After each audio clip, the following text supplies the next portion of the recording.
পশ্চিমবঙ্গ গ্রামীণ পুলিশ নিয়োগ, West Bengal village police recruitment 2026-এর যে অলরেডি যে বিজ্ঞপ্তি তোমরা অনেক চ্যানেলে দেখতে পাচ্ছ, অরিজিনাল নোটিশ আদৌ কোনো অফিসিয়াল সাইট থেকে পাবলিশ করা হয়েছে কিনা বা এই বিজ্ঞপ্তি দেওয়া হয়েছে কিনা সেটা আসল সত্যতা বিচার করতে আজকের এই ভিডিও। সাথে এই যে ভিলেজ পুলিশের রয়েছে, এই ভিলেজ পুলিশের জন্য কী কী যোগ্যতা দরকার, কারা কারা পারবে, সমস্ত ডিটেল আজকের এই ভিডিওতে তোমাদের সাথে আলোচনা করব। তোমাদেরকে যেটা সবার আগে করতে হবে, ভিডিওর কমেন্টে সবার আগে লিখে যাবে যে তোমরা পশ্চিমবঙ্গ রাজ্যের কোন জেলা থেকে দেখছো, তাহলে সেই জেলাভিত্তিক কোনো রকম রিক্রুটমেন্ট থাকলে, কোনো রকম ভ্যাকেন্সি থাকলে কিন্তু সেই সম্বন্ধে ভিডিও আমরা আমাদের চ্যানেলে প্রোভাইড করে দেবো।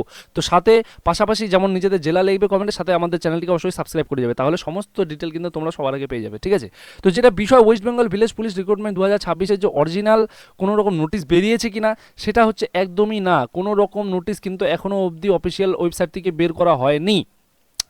ইতিমধ্যে যে 22শে জুনের যে রাজ্য বাজেট ঘোষণা হয়েছিল সেটার উপরেই কিন্তু ভিত্তি করে প্রত্যেকটা জেলার এসপি অফিস থেকে শুরু করে প্রত্যেকটি জেলার কিন্তু একটা করে মেমো তৈরি করা হয়েছে, বা তাদের কাছে জানা হয়েছে যে তাদের জেলায় কতগুলি করে পুলিশ দরকার বা তাদের সেন্টারে কতগুলি করে ভলেন্টিয়ার দরকার, ঠিক আছে? সেই হিসাব মতো কিছু কিছু মানে চিঠি যাদেরকে পাঠানো হয়, যেটা হচ্ছে যে অফিস দপ্তর থেকে যে চিঠি পাঠানো হয় আমাদের মুখ্যমন্ত্রী সেন্টারে, যেখান থেকে পাস হয় এইটা, যেখান থেকে পাস হয় নোটিশ, সেই জন্য যে চিঠি লেখা হয় বা সেখানে এসপি সাইন থাকা, সেটা হচ্ছে একটা নর্মাল একটা প্রসেস, যেটার মাধ্যমে প্রত্যেক বছর কিন্তু রিক্রুটমেন্ট বেরোয় বা ভ্যাকান্সিস বেরোয়। তো সেই নোটিশের মাধ্যমে কিন্তু অনেকে ভিডিও বানিয়ে ফেলেছে, বলে দিয়েছে যে অলরেডি চাকরি দেওয়া হয়ে গেছে। তো এরকম কিছু বিষয় নেই, আমরা অলরেডি জানি যে 20,000-এর উপরে কনস্টেবলের নিয়োগ করা হচ্ছেই, সাথে সিভিকও নেওয়া হবে।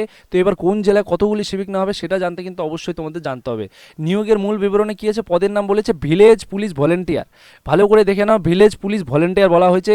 নিয়োগকারী কর্তৃপক্ষ কি office of the superintendent of police, যেটা বলেছি আমি এসপি। পুরুলিয়া জেলা থেকে কিন্তু এটা নিয়োগ করা হয়েছে, পুরুলিয়া জেলা, ভালো করে দেখে নাও। পুরুলিয়া জেলার থেকে এই চিঠিটা যেটা প্রকাশ হয়েছে, সেই চিঠি কিন্তু অলরেডি সব কটা জেলাতেই গ্রাম থেকে পাঠানো হবে, তাদের রিক্রুটমেন্ট অনুযায়ী সেই ভিত্তি করে কতগুলি দেওয়া যায় সেটা কিন্তু সেই হিসাব করে দেওয়া হবে প্রত্যেকটা গ্রামে গ্রামে, ঠিক আছে? এবার দেখো এখানে পুরুলিয়া জেলার থেকে এটা ছাড়া হয়েছে, এবার সাথে প্রত্যেকটা জেলার থেকে ছাড়া হবে। এবার কোন জেলার থেকে কত জানা হবে তা জানার জন্য তোমাদেরকে অবশ্যই কমেন্টে লিখে যেতে হবে যে কোন জেলা থেকে তোমরা ভিডিওটা দেখছো।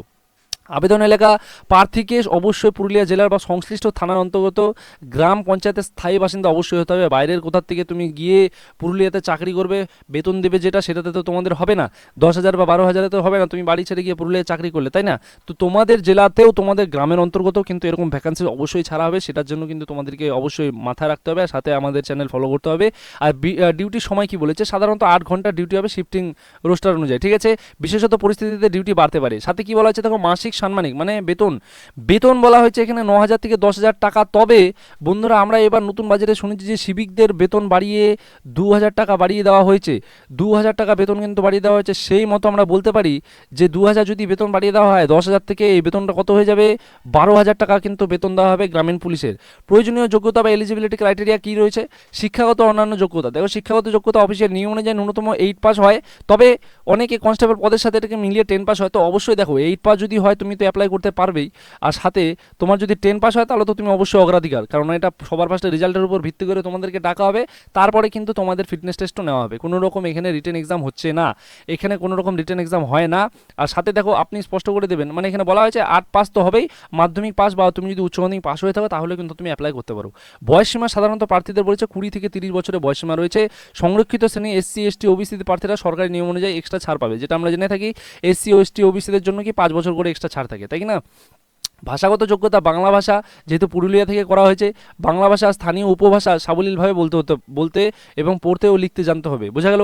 এখানে বাংলা ভাষা ইউজ করা হয়েছে কারণ পশ্চিমবঙ্গের মধ্যে, আর সাথে স্থানীয় উপভাষা, পুরুলিয়ার যে স্থানীয় উপভাষা রয়েছে সেই ভাষা কিন্তু বলতে লিখতে পড়তে জানতে হবে। সিলেকশন পদ্ধতি কী রয়েছে দেখে নাও, কোনো লিখিত পরীক্ষা এখানে হবে না, সবার থেকে একটা ভালো গুড নিউজ, কোনো লিখিত পরীক্ষা এখানে হচ্ছে না। আর এই পদের জন্য সাধারণত কোনো লিখিত পরীক্ষা হবে না, সম্পূর্ণ নিয়োগ হবে এই নিচের প্রক্রিয়াগুলো। দেখো আবেদনপত্র বাছাই, সবার ফার্স্টে তোমাদেরকে ফর্ম নিতে হবে, সেটা অফলাইন পাবে তোমরা, সেটা কি তোমাদের অন্তর্গত থানা থেকে ফর্মটা পাবে। শিক্ষাগত যোগ্যতার ভিত্তিতে শর্টলিস্ট করা হবে। ইন্টারভিউ, শর্টলিস্টেড প্রার্থীদের সরাসরি ইন্টারভিউ এবং ব্যক্তিত্ব যাচাইয়ের জন্য ডাকা হবে। দেখো কি বলেছে, শর্টলিস্টেড প্রার্থীদের সরাসরি ইন্টারভিউর জন্য ডাকা হবে, আর ব্যক্তিত্ব তোমাদের পার্সোনালিটি চেক করা হবে, ঠিক আছে?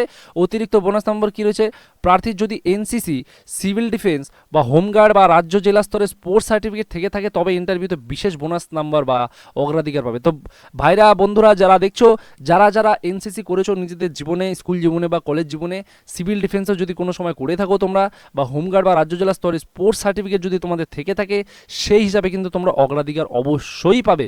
সাথে তোমাদেরকে ফিটনেস তো চেক করাই হবে, মেডিকেল ফিটনেস নেওয়া হবে, ইন্টারভিউ পাস করলে পুলিশ ভেরিফিকেশন বা মেডিকেল টেস্ট করা হবে। আর কোনো রকম ক্রিমিনাল রেকর্ড কিন্তু থাকা চলবে না, কারণ আমি যদি কোনো রকম ক্রিমিনাল রেকর্ড থাকে তাহলে কিন্তু তোমরা সেই জায়গাটা পাবে না। তো সবার আগে তোমাদেরকে অবশ্যই ফিট থাকতে হবে, ঠিক আছে। আর সাথে থাকতে হবে, যদি তোমাদের এনসিসি সার্টিফিকেট থেকে থাকে বা সিভিল ডিফেন্সের সার্টিফিকেট বা কোনো রকম স্পোর্টস সার্টিফিকেট জেলা স্তরে বা রাজ্য স্তরে থেকে থাকে, তাহলে কিন্তু তোমরা প্রচুর অগ্রাধিকার পেয়ে যাবে, ঠিক আছে। নেক্সট কি বলেছে দেখো, বর্তমান স্থিতি ও আবেদন প্রক্রিয়া কী কী রয়েছে। এটি একটি যেহেতু আভ্যন্তরীণ স্তরের, আমি বললাম এটার কোনো নোটিফিকেশন এখনও অবধি কোনো অফিসিয়াল সাইট থেকে বের হয়নি। যদি বের হয় তাহলে পশ্চিমবঙ্গ পুলিশের যে অফিসিয়াল সাইট রয়েছে সেখান থেকে তোমরা পেয়ে যাবে। যদি এটা এখনও অবধি অভ্যন্তরীণ স্তরে শুধু মেমো স্ট্যাটাস রয়েছে।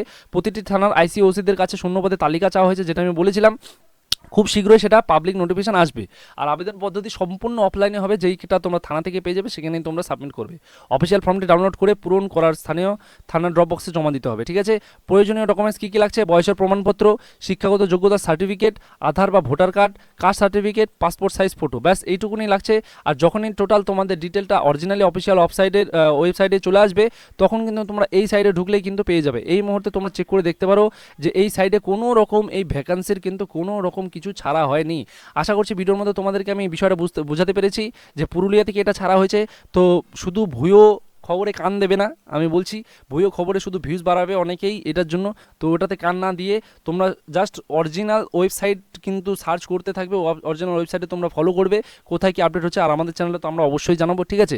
আশা করছি ভিডিওটা ভালো লাগলো, কমেন্টে কিন্তু লিখে যাবে কোন জেলা থেকে বলছো, আর ভালো লাগলে অবশ্যই একটা কমেন্ট করে দেবে, ঠিক আছে। Thank you. নেক্সট ভিডিওতে আবার দেখাবে। Till then stay connected with G mathematics Pathshala. Thank you.